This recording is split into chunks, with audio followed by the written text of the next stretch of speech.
You are listening to the Speech Space Podcast, a podcast full of tips and resources for SLPs. I'm your host, Jessica Cassidy, and this is episode 55.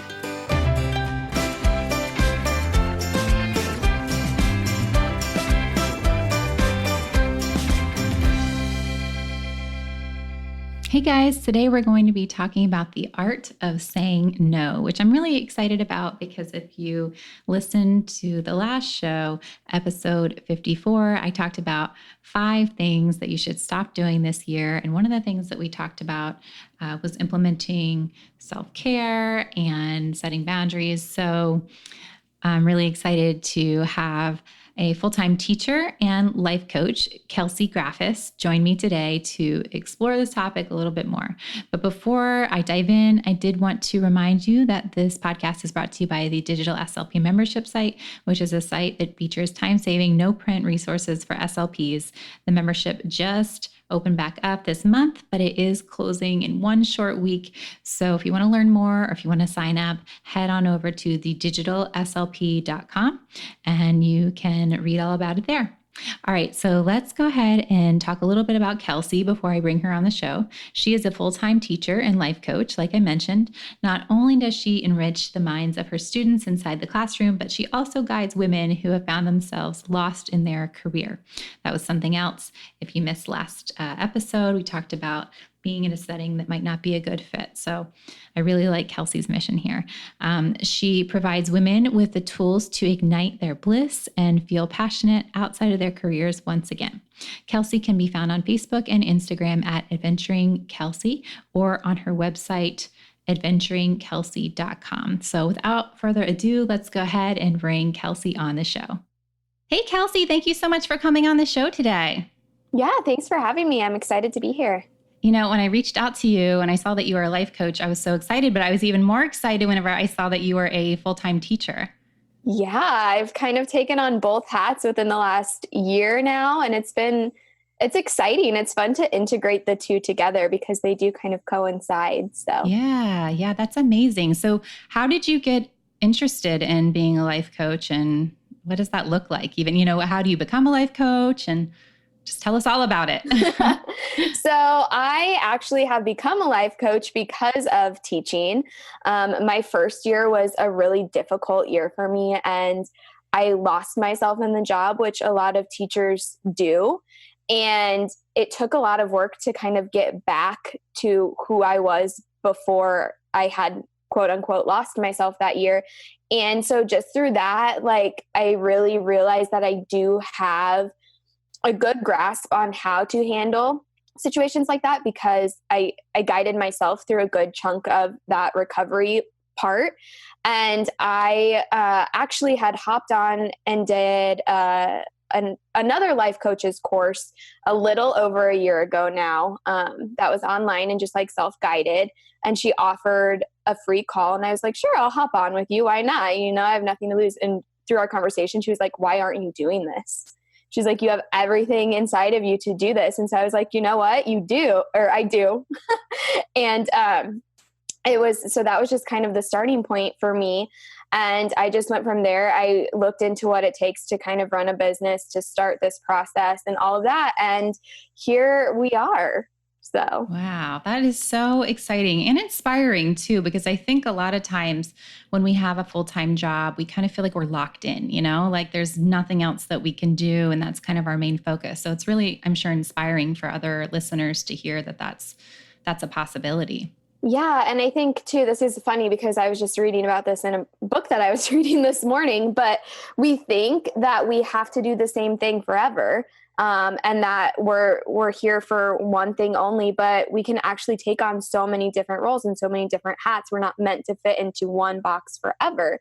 So I think it's cool when people are able to figure out different ways to align with their passions. Right, exactly. And I would imagine that probably changes with the different seasons of life too, because I've found that for myself personally, just depending on my life circumstance, I've kind of had to modify what I do.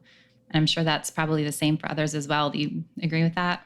Yeah, absolutely. And as you grow and as you evolve as a person, your interests are going to change. Your passions very well may possibly change. And if you stay in something that, whether it is a job, whether it's a relationship, whatever it may be, if you stay in something that's not feeling right with you, you're not going to be enjoying your life. So if, your soul, your body, whatever is telling you it's time to try something new, to evolve, then we need to go with that feeling, because great things come from it. Exactly. So what are some of those challenges that you faced in the first year? I know you said you kind of felt like you lost yourself. What were some of the obstacles that you were up against? I definitely got way too involved in the work. And obviously, when you're doing your job, like, you need to be involved, you need to be invested. That's important. But it became a point where it was consuming my life.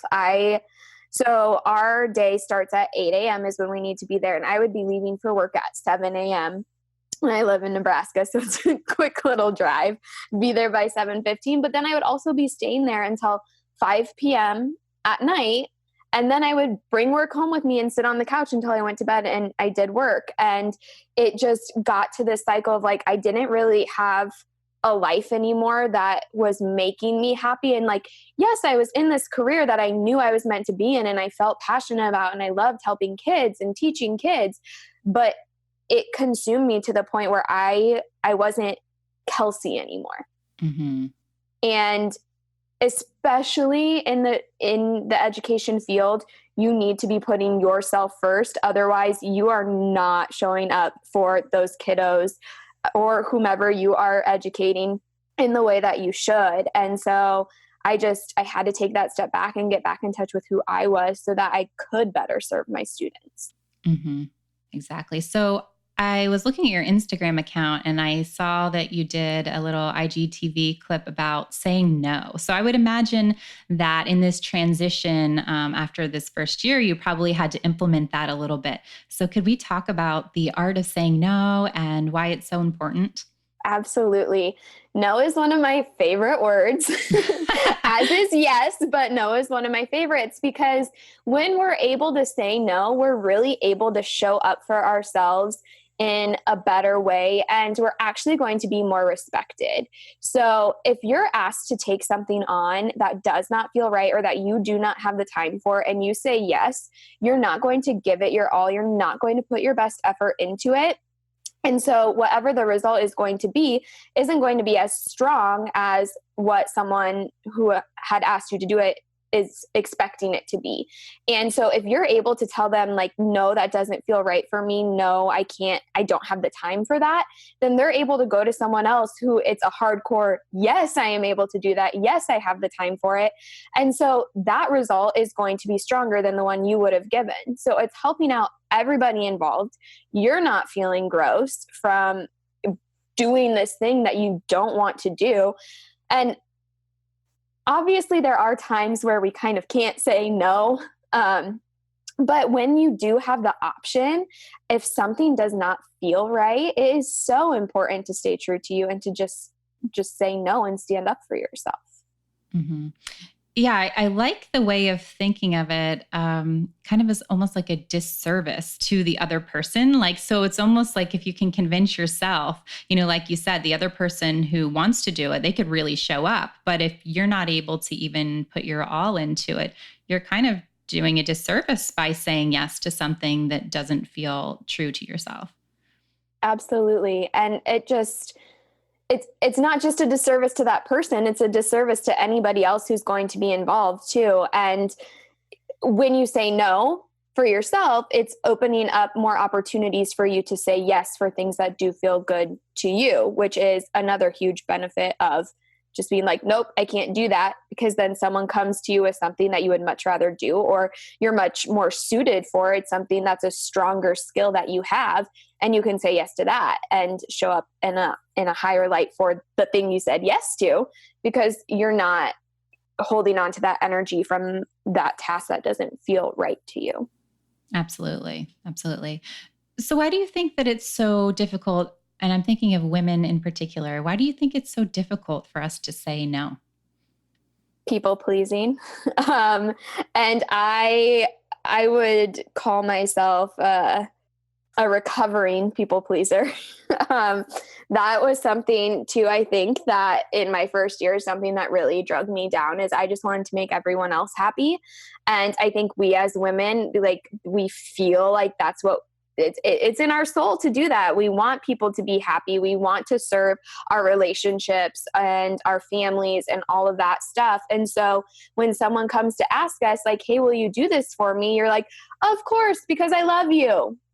But that doesn't always mean that you have to say yes. And it goes back to what I was saying before too, is if you say no to them, maybe at first they're going to be like, wait a minute, you're telling me no. But in the long run, they're going to appreciate the fact that you did that.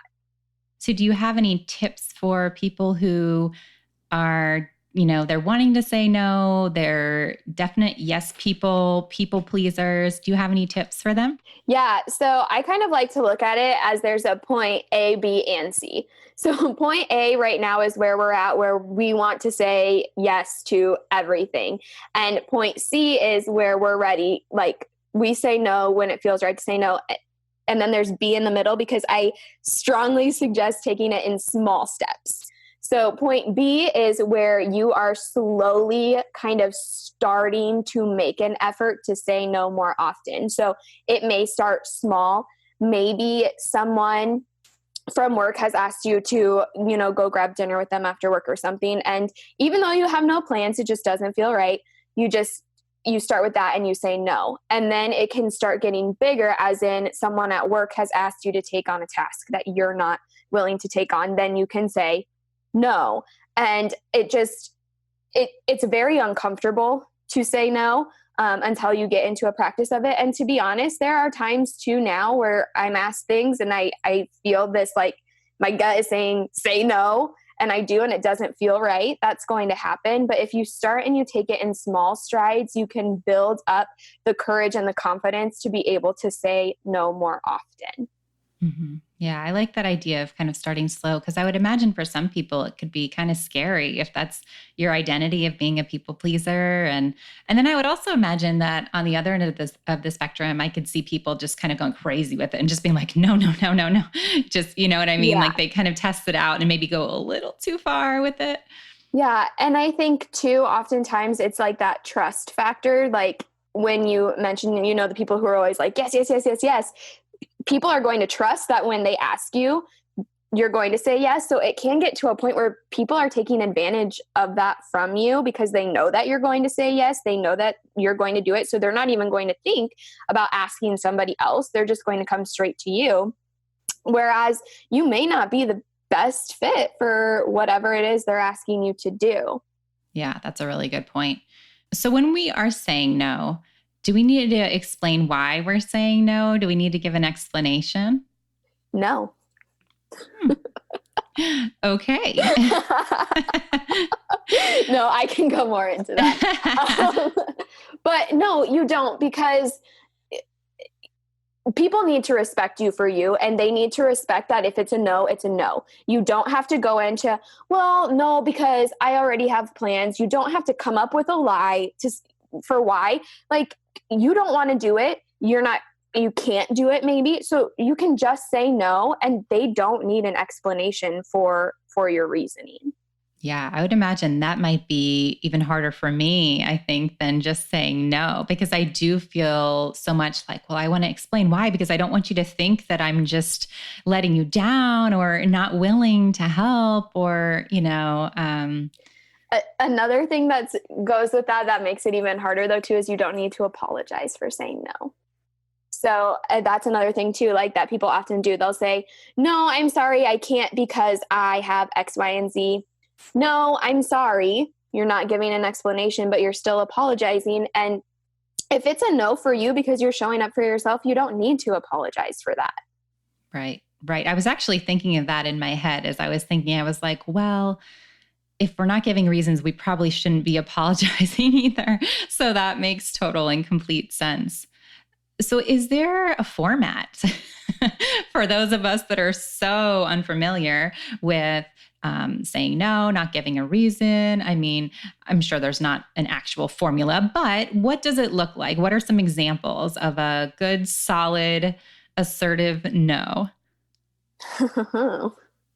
All right, good question. I'm going to have to think about this one for a second. So say I asked you to come help me move this weekend. Uh-huh. How would you respond to that? And you know that that's not something that you want to do. Yeah, absolutely. This is a good point too, is because saying no doesn't have to be the word no. You can simply say, I am unavailable. Okay. Which is saying no. It's not giving an explanation of, oh, I'm unavailable because I have X, Y, and Z. Well, it's not saying I'm sorry. It's just like, I'm unavailable. Right. So you're not going into all the details. You're not making it a big thing. It's just pretty plain and simple. Yeah. My availability does not fit with yours, so I'm not able to do it. Yep. Okay. I think that's doable. I think that sounds realistic. Yeah. Another thing that I would suggest too, if it's something that is making you feel so uncomfortable and you're not ready to start actually like making those small steps to say no, I am a huge advocate for just like journaling out anything. And in one of the courses that I teach, I actually have the ladies journal out how something could go wrong in their day and then write out a way that they would respond in a positive light. So that would be a great strategy to use too, for just, if you're not ready to start saying no yet, write out different things, write out things that people may ask you, and then write out what your response would be. You don't have to start by actually doing it if it's so uncomfortable for you right now. Get yourself confident in what you can say. And so that too, when you're asked and you want to say no, it's not the, no, I'm not available. You've been writing it out for days, weeks, whatever, and you can just say, I'm unavailable at that time. Right. So that's a way to start small also. Yeah. So you're kind of ready for it. You're anticipating, practicing.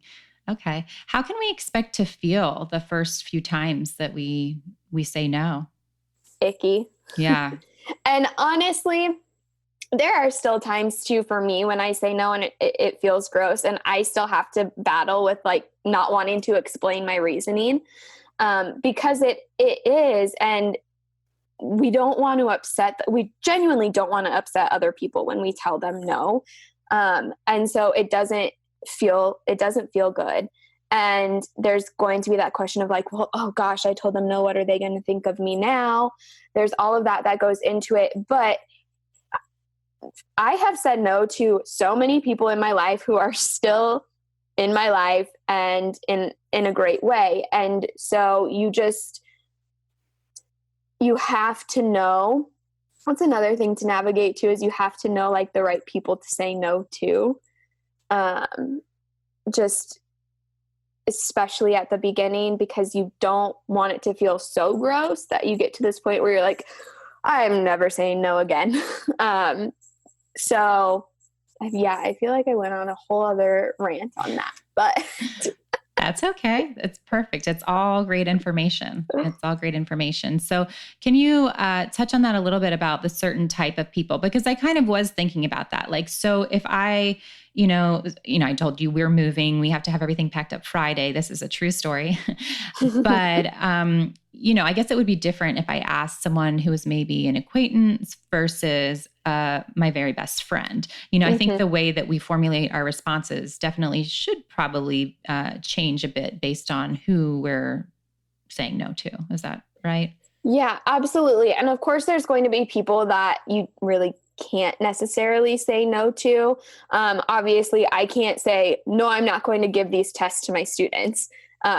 So you just have to kind of navigate that also. It's going to be a lot easier to say no to your close friends because you already have that trust there. They know that like you're still going to show up for them. It's not saying I don't care about you, I don't love you. It's just saying no, not right now. And then obviously, yes, like going back to your example, asking a really close friend and them saying no is going to be probably much easier than going to some like random acquaintance. you hearing no from them is going to be easier than hearing it from some like random acquaintance, but it's going to be easier for that acquaintance to tell you no, because there's not that like tension of, well, is this going to break our relationship? Is this going to hurt us? Like if you asked me, we have barely talked, and I say, no, I'm sorry. No, I can't help you move. That's not going to work for me. There I am saying, I'm sorry. See? Even like it takes so much practice. And so it's easier for me to say that to you than honestly, if my best friend like called me up after this and was like, hey, I'm moving, can you help me? I'm going to be like, no. Right. You're going to struggle a little bit more because there's so much, emotion involved in that. Yeah. So, and to like bosses, and that it's going to be harder to say no to them because there's that stress of like, well, if I say no, am I going to lose my job? Am I going to be in trouble? What's going to happen? Mm-hmm. And so you have to have a really good idea of who you're talking to, what they're asking you to do. And, there may be some repercussions if you do say no. You need to be aware of what those may be and prepare yourself for what may come because you said no. Right. Right. Yeah. I would imagine it's quite a balance because you want to be true to yourself, but you don't want to lose your job. So you kind of have to, walk that line and figure out the balance of being able to hopefully do both things. Right. Yeah. And like the more often that you do say no to the smaller things, it does make it easier. Even if there's like this, going back to my test example, like, no, I don't want to give these kids this test. Like, I know it's something I have to do. I know I can't say no to it. So I can be okay with that, given that I've cleared up space because I've said no to these other things in the past. Right. If that makes sense. Totally. Yes. Okay.